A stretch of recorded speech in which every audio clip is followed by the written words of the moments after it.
કચ્છ અને ગુજરાતની રસપ્રદ ઘટનાઓને સમાચાર જાણવા અમારી ચેનલને લાઇક, શેર અને સબસ્ક્રાઇબ કરો. બોલિવૂડના પ્રખ્યાત અભિનેતા આમિર ખાન કચ્છના નાનકડા ગામ કોટાઈ પહોંચ્યા હતા, જ્યાં તેમણે પોતાની તાજેતરની ફિલ્મ સિતારે જમીન પર યુટ્યુબના મૂવીઝ ઓન ડિમાન્ડ પ્લેટફોર્મ પર રિલીઝ કરી. આ ફિલ્મને ખાસ કરીને ગ્રામીણ વિસ્તારોના લોકો સુધી પહોંચાડવાના ઉદ્દેશ સાથે ઓટીટી પ્લેટફોર્મને બદલે યુટ્યુબ પર રજૂ કરવાનો નિર્ણય લેવાયો હતો. આ ઘટના હિન્દી ફિલ્મ જગતમાં એક નવો ઇતિહાસ રચે છે, કારણ કે આ પ્રથમ વખત છે કે જ્યારે કોઈ ફિલ્મ નાના ગામમાંથી यूट्यूब पर रिलीज થઈ હોય. बहुत खुशी हो रही है कि मैं यहाँ कुटे गांव में आया हूँ और जो लगान की पुरानी यादें हैं वो सब ताज़ा हो रही हैं. एक्चुअली ये ऐसे हुआ कि मेरी नई फिल्म आई है सितारे ज़मीन पर, और मुझे बहुत सालों से ये चिंता है कि जो हम लोग फिल्में बनाते हैं, क्योंकि हमारे थिएटर कम है ना, भारत बहुत विशाल देश है, थिएटर बड़े बड़े शहरों में ज़्यादा हैं, छोटे छोटे गाँव में शहरों में थिएटर अपने पास है नहीं. तो गांव-गांव तक हमने को पहुंचना चाहिए और छोटे शहरों में भी पहुंचना चाहिए, घर घर तक पहुंचना चाहिए, ऐसा मेरा सोचना था.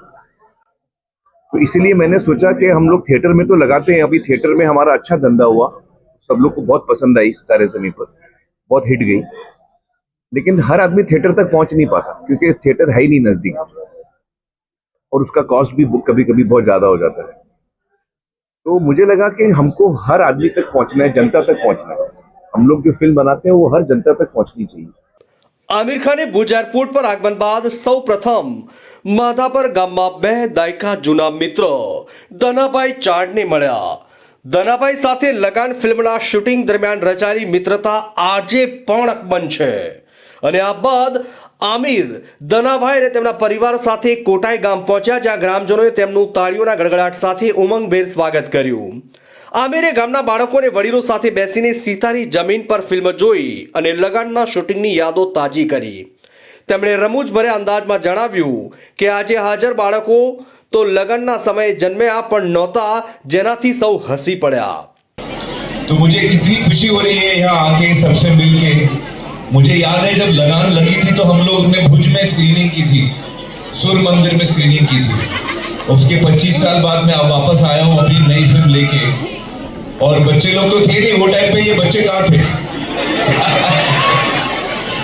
अरे પત્રકારો સાથેની વાતચીતમાં આમિર ખાને જણાવ્યું કે સિતારે જમીન પર એક પ્રેરણાદાયી ફિલ્મ છે, જે દરેક લોકો, ખાસ કરીને ગ્રામીણ વિસ્તારના લોકો સુધી પહોંચે તે માટે યુટ્યુબ પર રિલીઝ કરવાનો નિર્ણય લીધો. મારી ટીમે સૂચવ્યું કે આ ફિલ્મનું પ્રમોશન કોઈ નાના ગામમાંથી શરૂ કરવું જોઈએ.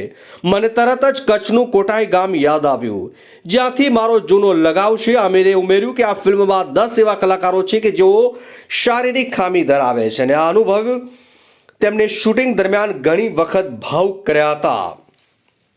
और इंटरनेट के जरिए, यूट्यूब के जरिए ये हर जगह पहुंच सकती है, और पेमेंट भी बहुत इजीली हो सकता है.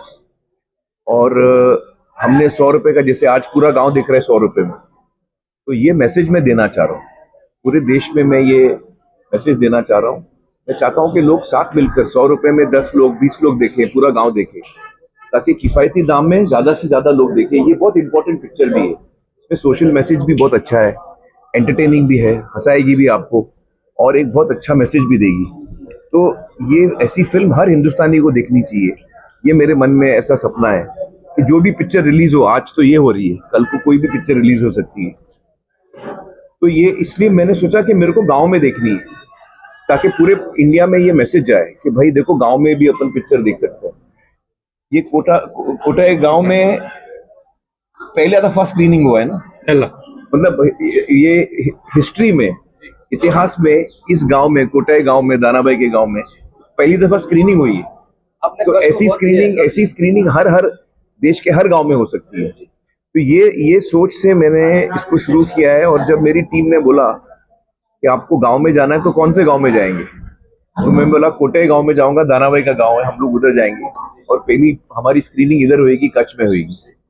આમિરે જાહેરાત કરી કે સિતારે જમીન પર 1 ઓગસ્ટ 2025 થી યુટ્યુબ પર વિશ્વભરમાં રિલીઝ થશે. ભારતભરમાં ફિલ્મ માત્ર 100 રૂપિયામાં ઉપલબ્ધ થશે, જ્યારે America, Canada, UK, Australia, Germany, Indonesia, Philippines, Singapore અને સ્પેન સહિત 38 દેશોમાં સ્થાનિક કિંમતે सब टाइटल ने डबिंग साथ रजू थशे. अगली फिल्म मैंने अभी डिसाइड नहीं की है कौन सी करूंगा मैं, लेकिन आमतौर पे मेरा जो टेस्ट है उसमें दोनों चीजें मिक्स होती है. मनोरंजन भी होता है और कुछ ना कुछ मैं समाज के बारे में बोलने की कोशिश करता हूँ जब भी मुझे मौका मिले. तो तारे ज़मीं पर भी आई थी, उसमें भी था. 3 इडियट्स में एजुकेशन पे हमने बात की. तो हर दफ़ा मैं कोशिश करता हूँ कि कुछ हम ऐसा भी टॉपिक लें जो समाज को भी कुछ सोचने को मिले. આમિરનો કચ્છ સાથે ખાસ લગાવ લગાન ફિલ્મના શૂટિંગથી શરૂ થયો હતો. 2001માં કચ્છમાં આવેલા ભૂકંપ દરમિયાન તેમણે અસરગ્રસ્ત વિસ્તારોની મુલાકાત લીધી અને લગાનના શૂટિંગમાં સહયોગ આપનાર લોકોને આર્થિક મદદ પણ પૂરી પાડી હતી. 2 વર્ષ પહેલા ધનાભાઈ ચાડના પુત્ર મહાવીર ચાડના અવસાન સમયે પણ આમિર ખાસ મુંબઈથી કોટાએ આવ્યા હતા અને પરિવારને સાંત્વના આપી હતી.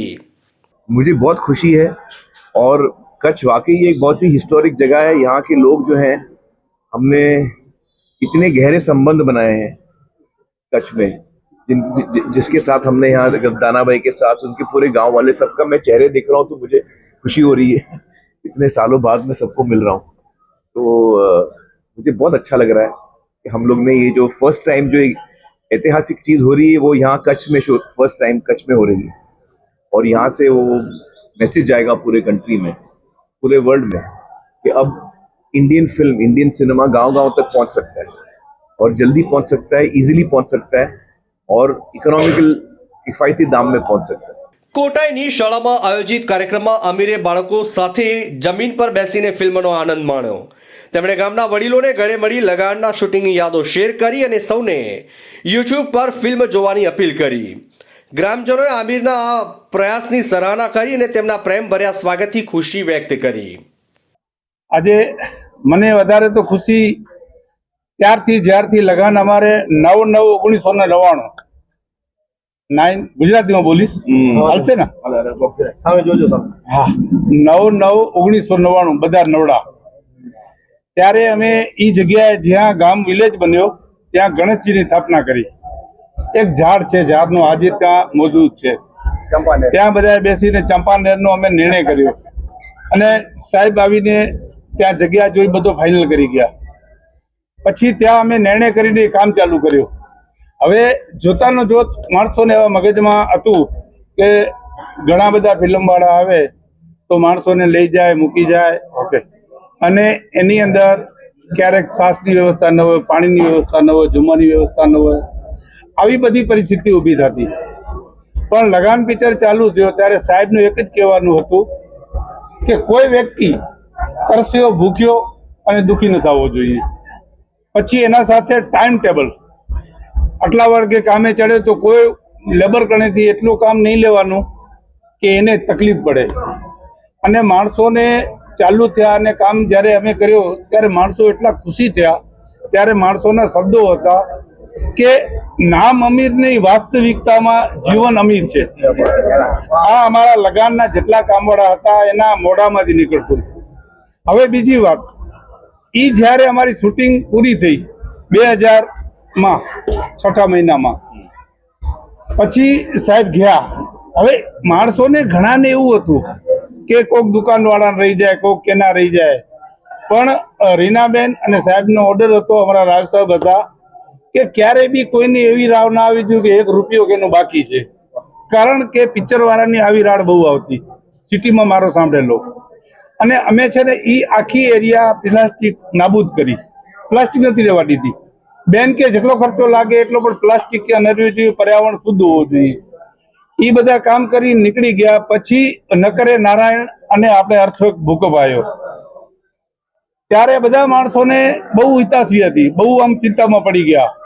ત્યારે આખી લગાનની ટીમે સાહેબ ત્યાંથી ફંડ કરી અને અહીંયા માણસો આવ્યા એમના, અને આજે ધ્રંગમાં ને કોટાઈમાં એટલા પૈસા આપ્યા કે એક એક ઘરને જગ્યાએ 40 ને 42 હજાર, કેટલા માણસો બહુ કામ કરતા હતા, એના બધાને 45,000 રૂપિયા. ત્યારે 45,000માં લોખંડ સસ્તો, સિમેન્ટ સસ્તો, પડદી સસ્તી તો માણસોના મકાન બની ગયા સાહેબ.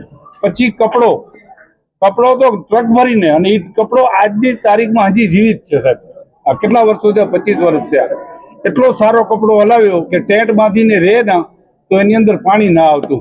એ કપડો હજી માણસોના ઘરમાં પડ્યો છે. ત્યારે માણસોને થયું કે સાહેબ ત્યારે તો હતા, પણ પછી માણસોની બધેની સંભાળ લીધી, અને પછી લગાન પાછળ સાહેબ પોતે આયા. મારા ઘરે સીન કર્યો, ગામમાં ભર્યા, બધેની પૂછા કરી, ભાઈ કોને તકલીફ છે, ક્યાંય બી કાંઈ તકલીફ હોય તો. ત્યારે માણસો માની ગયા, અને ત્યારથી આજ 25 વર્ષ સુધી માણસોના દિલમાં એક જ વાત હાલે છે કે સાહેબ આવે ને તો એ કે અમે પગમાં પગરખો ન પહેરીએ, વગર પગરખે આવીએ. અમે રોટલો ખાતા હોય ને તો મૂકીને ખબર પડે કે અમિત સાહેબ આજે રોટલો મૂકીને પણ માણસો આવવા તૈયાર છે સાહેબ. આ અમારી લગાન પિક્ચરની આખી સ્ટોરીના કહાની છે. પોતાની હેરસ્ટાઇલ અને દાઢી મૂછ વિશે વાત કરતા આમિરે હળવા અંદાજમાં જણાવ્યું કે હું દરેક ફિલ્મ પૂરી થયા બાદ વાળ અને દાઢી મૂછ વધારું છું. કદાચ આગામી ફિલ્મમાં તેની જરૂર પડે. આ રીતે આમિર ખાનનો કચ્છના કોટાઈ ગામનો આ પ્રસંગ ફિલ્મ પ્રમોશનની સાથે સાથે તેમના ગ્રામીણ લોકો અને જૂના મિત્રો સાથેના ગાઢ સંબંધોની ઝલક પણ આપે છે. जब मेरी एक फिल्म की शूटिंग खत्म होती है ना, तो मैं क्या करता हूँ, मैं बाल बढ़ाने लगता हूँ और दाढ़ी और मूंछ भी बढ़ाने लगता हूँ. पूछो क्यों?